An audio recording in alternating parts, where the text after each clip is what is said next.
A Lava Jato é um furacão que balançou a impunidade dos círculos do poder. A Lava Jato alcançou figuras poderosas que antes se consideravam impunes. Certa vez eu estava andando por uma rua de São Paulo e encontrei um dono de um restaurante que me abordou e disse que chorou quando viu uma dessas pessoas indo para a cadeia.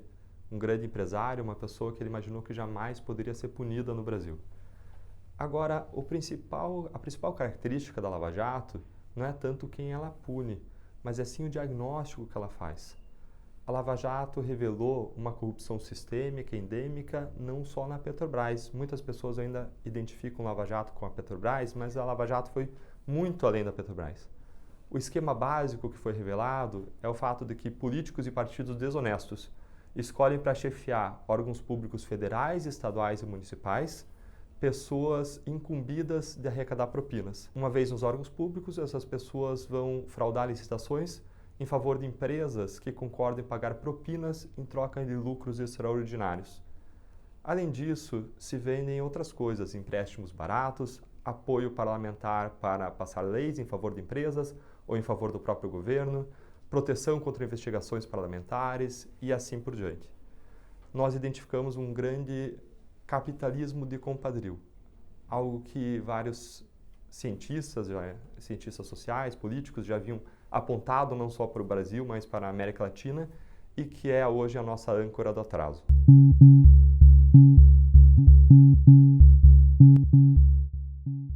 A Lava Jato hoje está longe de acabar. É como se você fosse para um grande território em que existissem grandes pedras de ouro, você colhesse as pedras que estão na superfície, mas abaixo dessa superfície, a um palmo, você encontra várias outras grandes pedras de ouro, mas você não teve ainda tempo ou recursos humanos ou econômicos para você cavar e encontrar aquilo tudo. É isso que a Lava Jato hoje tem feito dentro das suas possibilidades. A gente precisa compreender que a Lava Jato, em 2014, era um carro acelerado, era um carro de corrida. Em 2015, você coloca um engate atrás desse carro.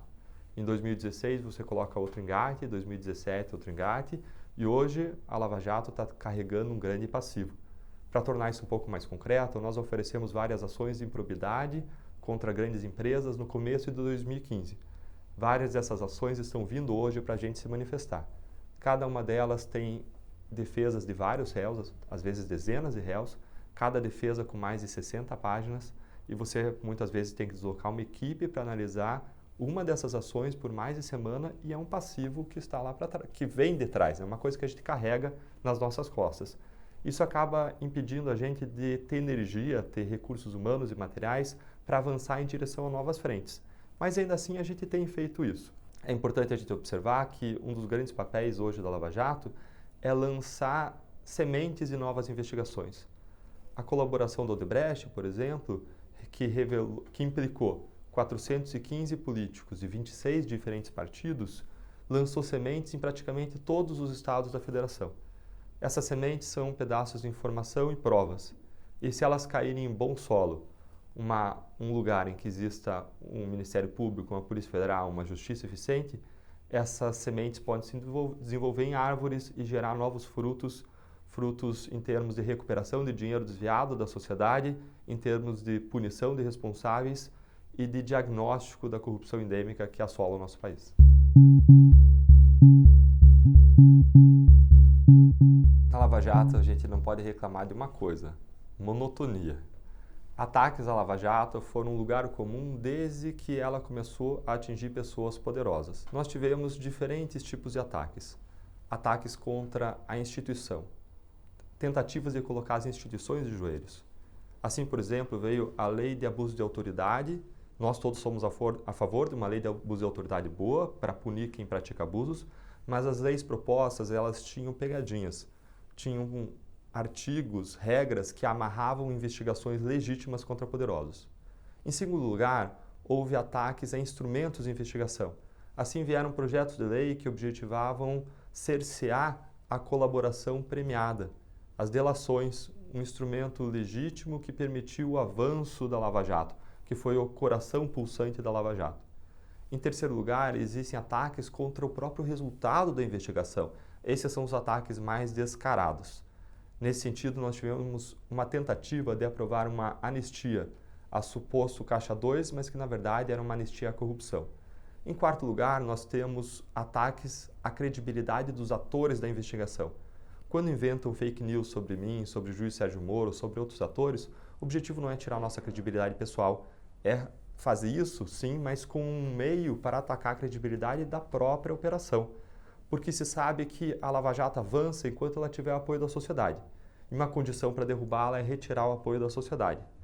Por isso que é muito importante uma estratégia forte de comunicação social, como a Lava Jato adotou desde o seu início, com entrevistas como aquela que nós fazemos aqui hoje, com entrevistas em programas de auditório até mesmo, com entrevistas coletivas a cada grande fase ou a cada grande acusação, o que foi sempre feito não por vontade pessoal nossa, mas sob orientação de profissionais especializados de comunicação dentro do Ministério Público.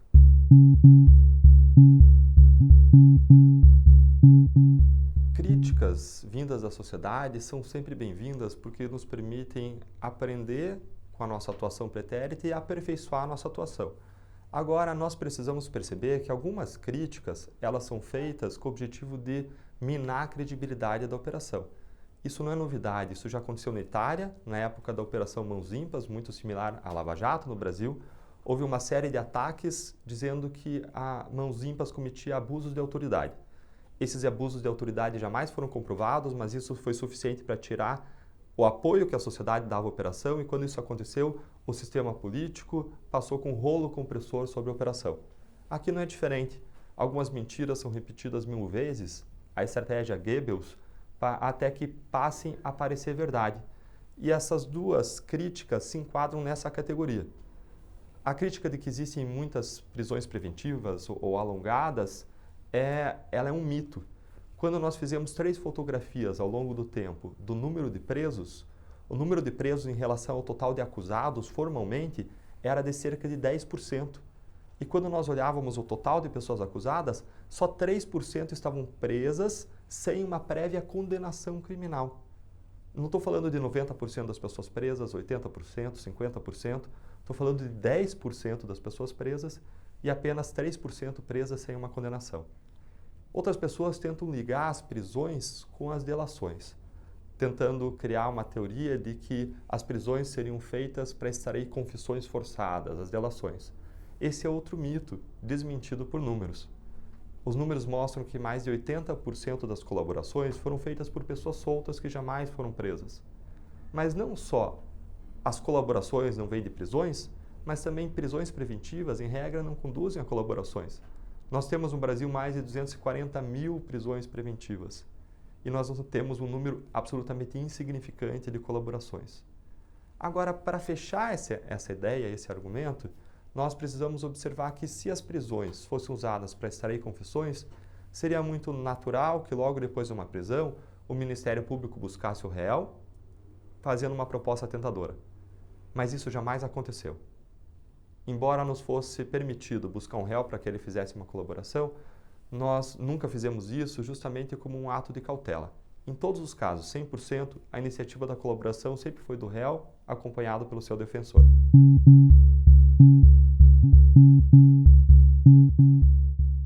A primeira vez que o ministro Gilmar Mendes tomou uma decisão de libertar um réu foi no caso de José Dirceu. Naquele momento, o que eu fiz foi fazer um estudo dos casos anteriores em que o ministro Gilmar Mendes tinha mantido as pessoas presas. E o que eu identifiquei é que ele tinha mantido pessoas presas em casos de menor gravidade do que aquele de José Dirceu. Inclusive, um desses casos era de um réu de colarinho branco e era de desvio de dinheiro público. Só que era um caso menos grave, menos desvio, menos reiterações criminosas. Isso me mostrou, e eu coloquei isso publicamente, que existia uma incoerência. E quando existe uma incoerência, em duas situações iguais, se toma uma decisão A e na outra situação igual se toma uma decisão B, as pessoas passam a desconfiar daquela decisão, passam a desconfiar que existe um fundamento oculto que não foi revelado, porque não existe sentido em você dar tratamento diferente para situações idênticas. O que nós vimos a partir de 2017 é que o ministro Gilmar Mendes passou a reiteradamente soltar réus em situações em que nós vemos razões clássicas para mantê-los presos preventivamente. E ele fez várias manifestações públicas atacando as investigações, atores das investigações. A grande verdade é que se nós tivéssemos como relator da Lava Jato o ministro Gilmar Mendes, a Lava Jato não existiria em Curitiba. Isso porque a mensagem que as decisões dele passam de leniência com os crimes de corrupção é uma mensagem que cria um ambiente que não favorece a celebração de acordos de colaboração premiada. O ponto aqui é que a pessoa só colabora com a justiça se ela vê uma perspectiva de punição, se ela vê que ao crime grave que ela praticou corresponde uma consequência grave. Quando a pessoa passa a acreditar que a consequência no seu caso vai ser impunidade, como é regra no Brasil, 97 a cada 100 casos de corrupção acabam em plena impunidade no Brasil, segundo o estudo, a pessoa não tem por que colaborar com a justiça. Por que ela vai revelar os crimes que ela praticou, desconhecidos, crimes que ainda não foram descobertos? Vai devolver o dinheiro desviado e vai se submeter a uma punição, ainda que reduzida, se ela tem uma larga avenida da impunidade como alternativa. É óbvio que ela não vai.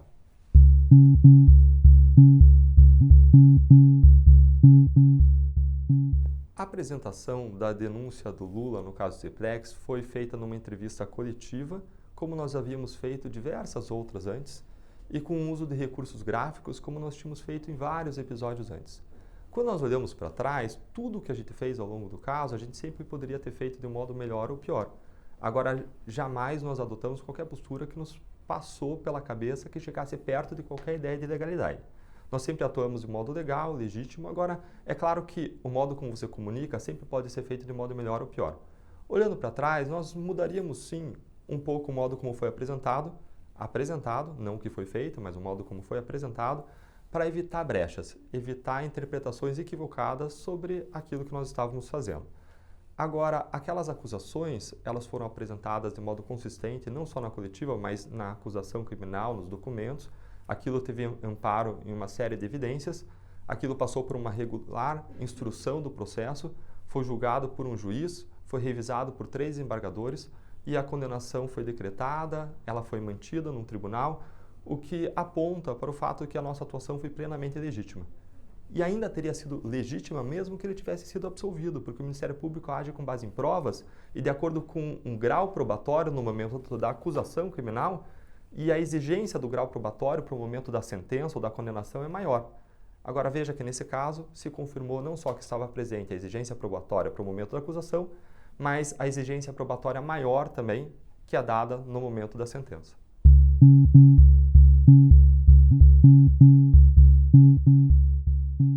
Eu já ouvi essa crítica algumas vezes, mas é uma crítica que não faz qualquer sentido. O que a Lava Jato faz é identificar crimes praticados no âmbito da política e aplicar a lei sobre aqueles crimes. Políticos não estão acima da lei. Do mesmo modo, a Lava Jato não estaria criminalizando a medicina se identificasse crimes praticados no âmbito médico, relativos a determinada profissão ou mais alastrados em determinada profissão, e aplicasse a lei, aplicasse a punição aos médicos. O que faz a Lava Jato é simplesmente buscar o império da lei no Brasil, o rule of law, o Estado de Direito no seu mais estrito senso. A política ela é absolutamente essencial para o nosso país. Nós não demonizamos a política, não. Nós aplicamos a lei a crimes praticados no âmbito da política. Mas nós precisamos reforçar que a política é essencial. Em razão do cinismo que a corrupção gera, o cinismo é uma espécie de veneno paralisante que é inoculado nas veias dos brasileiros a partir de tanta corrupção, e o brasileiro passa a olhar para cima e dizer: veja só, se eles lá estão descumprindo as regras, por que eu aqui, palhaço, vou cumprir? Quem não ouviu já alguém dizer isso? Ou ainda o brasileiro passa a desconfiar das suas instituições. Isso é o cinismo. Esse é um veneno paralisante que faz com que nós todos, no país do jeito, contraditoriamente, passemos a acreditar que o Brasil não tem jeito. E esse cinismo gera uma desconfiança em relação às instituições, em relação à política, quando a única solução é pela política. E as pessoas passam a flertar, inclusive, com soluções autoritárias, quando a única solução para esse problema, que é a corrupção, que corrói a nossa democracia, é mais democracia. É a participação da sociedade na coisa pública. Nós temos visto, às vezes, que a sociedade tende a colocar os atores da Lava Jato como heróis, mas isso é um erro.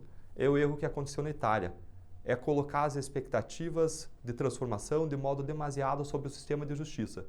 O sistema de justiça faz diagnóstico, mas o tratamento tem que vir da sociedade. São necessárias reformas sistêmicas do sistema político, reformas na área de transparência, em várias áreas, para diminuir efetivamente os índices de corrupção. E essas reformas necessariamente precisam partir do parlamento. Isso só vai acontecer se a sociedade deixar do papel de vítima ou de espectadora de supostos heróis, para ela se tornar a própria heroína da sua existência, a protagonista da sua história.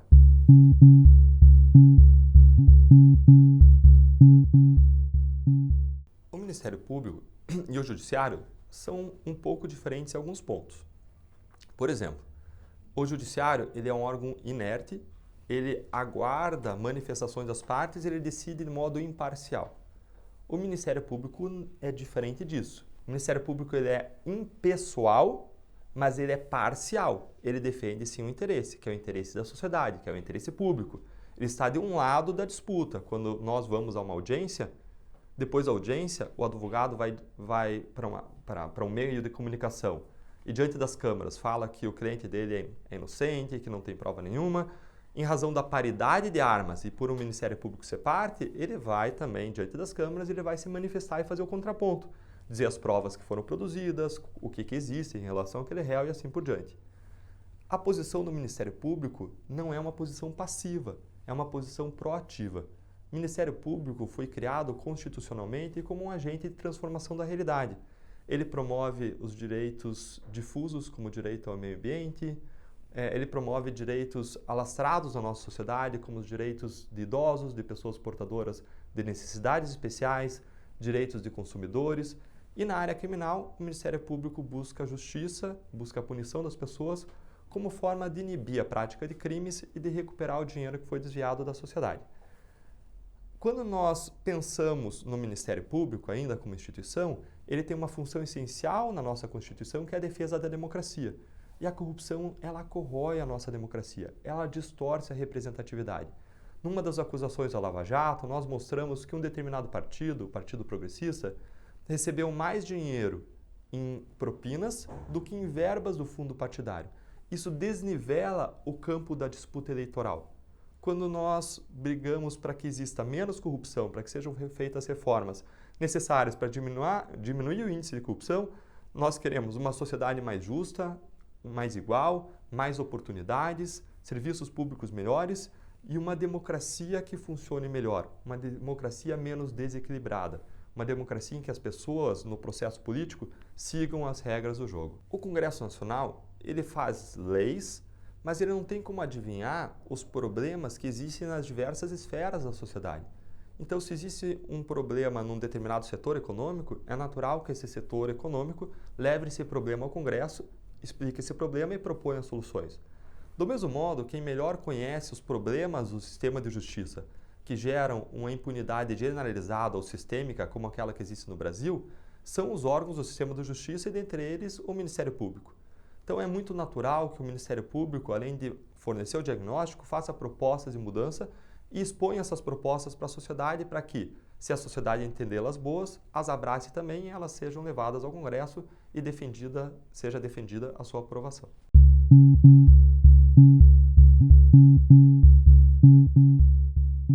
A Lava Jato, ela atingiu já todo o espectro partidário. Apenas a colaboração do Odebrecht implicou 415 políticos de 26 diferentes partidos.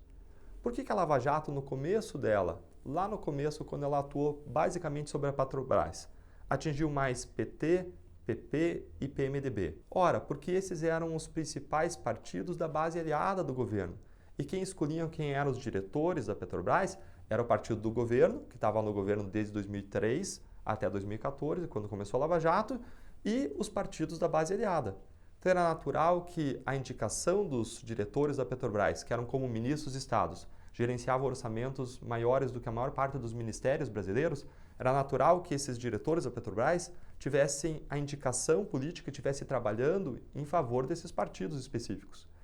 E essa é uma explicação simples e lógica para o fato de que a Lava Jato inicialmente atingiu mais pessoas desses partidos. Mas acabou também, naquela mesma época, atingindo algumas outras pessoas, quando, por exemplo, se descobriu que uma CPI tinha atuado para proteger potenciais investigados da Lava Jato. E nós acusamos pessoas, então, também de diferentes partidos naquela época. A Lava Jato foi se alastrando e quando atingiu grandes construtoras que tinham obras não só no governo federal, mas na área estadual, essas construtoras revelaram corrupção espalhada por todo o país, envolvendo diferentes partidos, e ela vem se alastrando. Em relação aos grandes nomes desse partido específico que você mencionou, o PSDB, são pessoas que têm foro privilegiado. Essas pessoas respondem perante o Supremo Tribunal Federal, são investigadas diretamente pela Procuradoria-Geral da República e nós precisamos entender que, apesar da boa vontade dos atores que estão lá, o foro privilegiado ele funciona como uma espécie de escudo contra as investigações. Enquanto a Suprema Corte norte-americana julga 100 casos por ano, a nossa julga 100 mil casos por ano. Enquanto aqui na primeira instância nós fazemos uma série de diligências sucessivas de investigação, lá cada diligência precisa de uma autorização expressa daquele ministro que está sobrecarregado. E cada uma dessas autorizações demora semanas. Isso faz com que o tempo acabe escorrendo. Por isso que a mudança em relação ao foro privilegiado vem em muito boa hora. Nós precisamos avançar ainda mais nesse sentido. Se essas pessoas que têm foro privilegiado perderem o foro privilegiado, elas vão receber um tratamento padrão que tem sido dado pela Lava Jato em Curitiba. É claro, se os casos foram remetidos a Curitiba. Assim como recebeu, por exemplo, Eduardo Cunha, que era alguém que passou a ser de oposição ao Partido dos Trabalhadores, foi um dos principais articuladores do impeachment, e uma vez perdendo o foro, foi a Curitiba, foi preso, condenado e está cumprindo pena pelos crimes que ele praticou. Além disso, nós precisamos identificar que a Lava Jato não é composta por 1, 2, 3 atores, não. No Ministério Público apenas, nós temos 13 procuradores da República na força-tarefa da Lava Jato só em Curitiba. Temos um total de mais de 60 pessoas trabalhando no Ministério Público, um outro tanto na Polícia Federal, um outro tanto na Receita Federal, todos concursados, sem qualquer vínculo político-partidário na sua história e comprometidos com a lei e com fazer a justiça. Se uma dessas pessoas descumprir a lei num caso que é um Big Brother, o que vai acontecer é que essa pessoa vai perder a fonte de sustento da sua família. Você dizer que nessas circunstâncias mais de 100 pessoas se aliaram para prejudicar uma determinada pessoa, o partido, é você construir uma espécie de teoria da conspiração que não tem pé nem cabeça.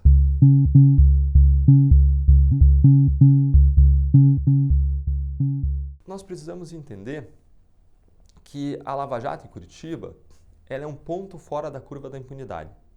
Ela não mudou a curva da impunidade, ela continua estando fora da curva da impunidade. Segundo estudos, 97 a cada 100 casos de corrupção no Brasil acabam em plena impunidade. E nos outros 3 casos, muitas vezes a pessoa não é punida com prisão, é punida com doação de cestas básicas, com prestação de serviços à comunidade. E isso gera um ambiente em que você não consegue ter acordos de colaboração premiada. Os acordos de colaboração premiada foram o motor propulsor da Lava Jato.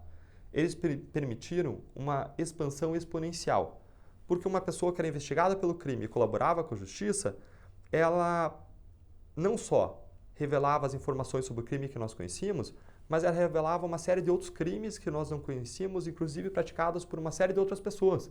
E algumas dessas outras pessoas vinham colaborar e revelavam crime praticado por uma série de outras pessoas. Isso tornou a Lava Jato uma bola de neve, um efeito dominó, a gente pode dizer que existiu nesse caso. Pessoas não colaboram com a justiça quando elas têm uma larga avenida para a impunidade. Por que ela ia, se ela consegue impunidade, por que ela vai devolver o dinheiro que ela desviou, concordar com uma punição, entregar crimes que a gente desconhece? Ela não vai. Então, para a Lava Jato em Curitiba acontecer, precisou existir um ambiente muito propício para isso. Qual foi esse ambiente?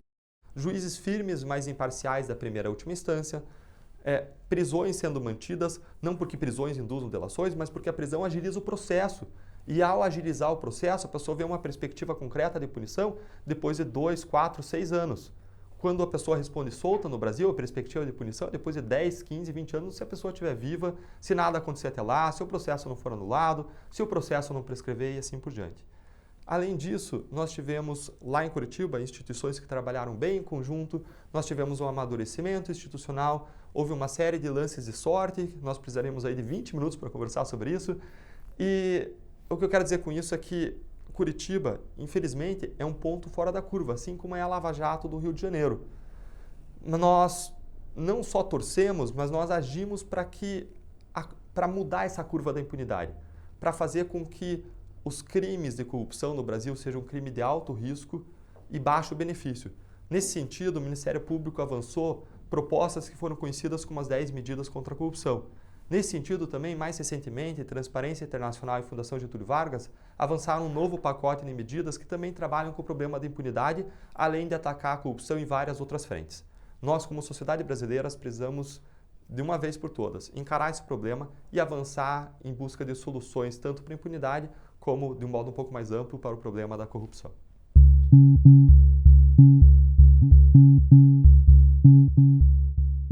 Nós, na Lava Jato, nós não lidamos diretamente com esse tipo de questão. Isso não está na nossa alçada.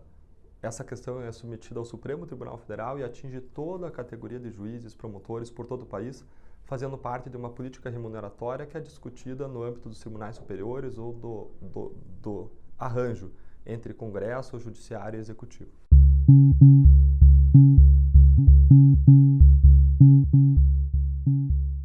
Veja que as pessoas, às vezes, não perceberam uma coisa essencial para nós entendermos o Brasil.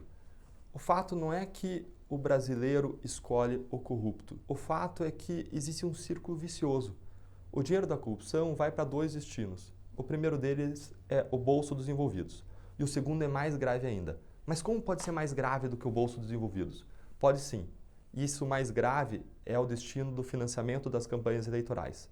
Mas por que isso é mais grave? É mais grave porque campanhas eleitorais caríssimas, turbinadas a propinas, fazem qualquer candidato parecer um anjo. E no mar de candidatos, nas últimas eleições, nós tivemos mais de 500 mil, quem desponta é quem gasta mais. Então, o que acontece é que candidatos que desviam dinheiro público conseguem permanecer no poder, têm a sua permanência no poder alavancada. E uma vez permanecendo no poder, eles vão ampliar os seus esquemas de corrupção. E ampliando os seus esquemas de corrupção ou mantendo, eles vão gerar mais propina. Gerando mais propina, eles conseguem mais permanência no poder. E aí você gera um círculo vicioso que deturpa a nossa democracia e que agrilhoa a nossa sociedade aos esquemas de corrupção. Nós precisamos romper esse círculo vicioso. E nós temos em 2018 uma grande oportunidade. Duas entidades respeitadas da sociedade civil desenvolveram um grande pacote anticorrupção, o maior da história do mundo, que é composto por 70 propostas legislativas. Elas são a Transparência Internacional, presente em mais de 110 países do mundo, a maior entidade anticorrupção do globo, e a Fundação Getúlio Vargas, especialmente as escolas de direito da Fundação Getúlio Vargas, que é um centro de ensino reconhecido internacionalmente.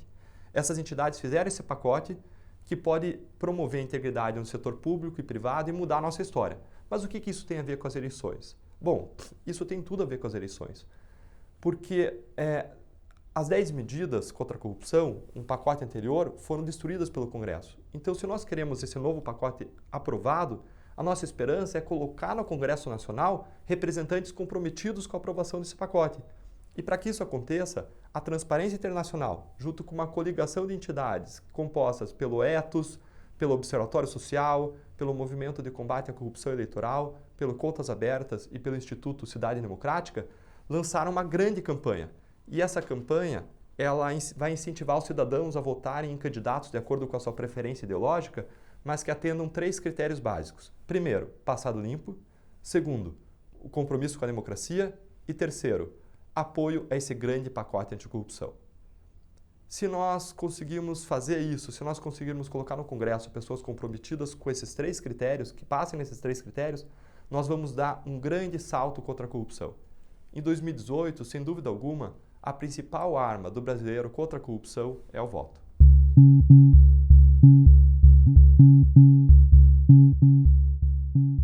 Eu vou fazer uma avaliação jurídica e não política.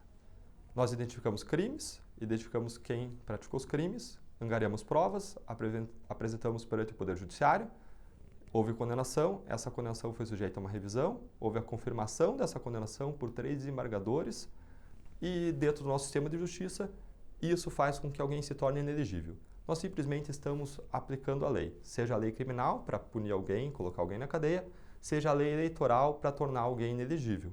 Essa é uma lei, são leis, isso decorre da lei, de leis e da Constituição, que foram editadas e promulgadas de modo democrático dentro da nossa sociedade. Nós temos que desenvolver ou fortalecer a consciência de que no Brasil, não importa o tamanho do poder da pessoa, não importa o tamanho do carisma, do quanto a pessoa